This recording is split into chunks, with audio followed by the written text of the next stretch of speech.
जायफ्रा दिनै आन्दलन खालामनानै सुक्ति खालामबाय बिटिआर सुक्ति खालामबाय बे खालामनायनि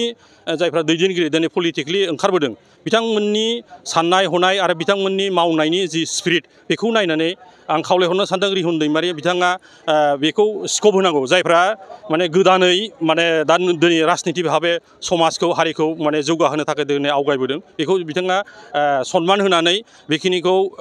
खामानि मावनो थाखाय राजनितिक भाबे खामानि मावनो थाखाय बिथाङा सुबिदा होनांगौ बा सुजुग होनांगौ होननानै आं खावलायहरनो सानो बा जोंनि इउपिपिएल हान्जायावबो लोगोसेयै माने बिपिएफ माने पलिटिकेल हान्जाजों बेयाव खौसे जानांगौ होननानै जिथु सावरायलायनायबो जाबाय थादों आरो लोगोसेयै बेखौ लानानै दुलाराय बर' फरायसा आफादनि आफादगिरि मानाव गेदेर दिपेन बर'आ जिथु भबिष्यत बेयाव जोंनि ओनसोलनि बे राजनितिक अधिकार जिहेतु जों माने दा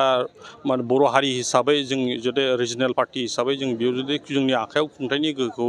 लांबाय थायाबा जोंनि राजनितिक भाबे जि साननाय हनाय जोंनि हप एन्ड एसपिरेसन बे माब्लाबाबो जाफुंनाय नङा बेखौ नोजोर खालामनानै बिथाङा जिहेतु मोननैबो पलिटिकेल पार्टीखौ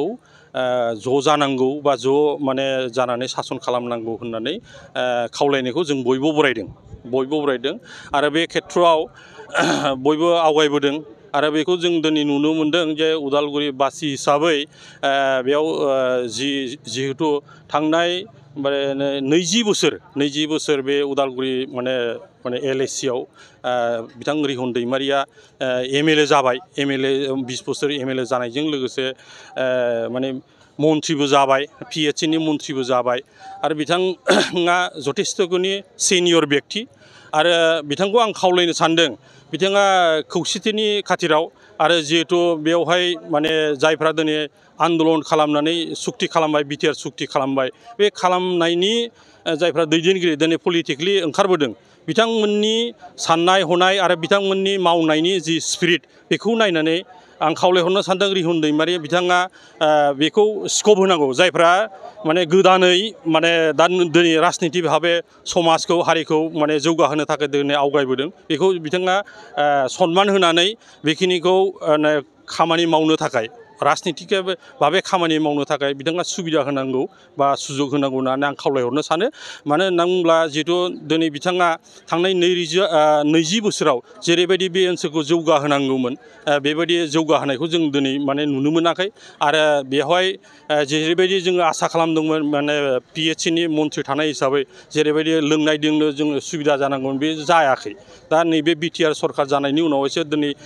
माने जेजेएमनि थ्रुयै गोबां ओनसोलावनो दिनैहाय गामि माने दै माने जगायनायनि आसनि बेफोर दिनै मावफुंजानो मोनबाय ओंखायनो जों बेफोरखौ नोजोर खालामनानै नुदों जे बे जुदि बे डिपार्टमेन्टआव थानानैबो बिथाङा मन्थ्रि जानानैबो बेखिनि जौगानायखौ लाबोनो हायासै बेयाव रायजो राजाफ्रा बेखौ बिनि थाखायनो जुगारदों थांनाय बाराव बिनि थाखायनो फेजेनदों ओंखायनो नेक्स्ट टाइमाव आं बेखौ खावलायनो सानो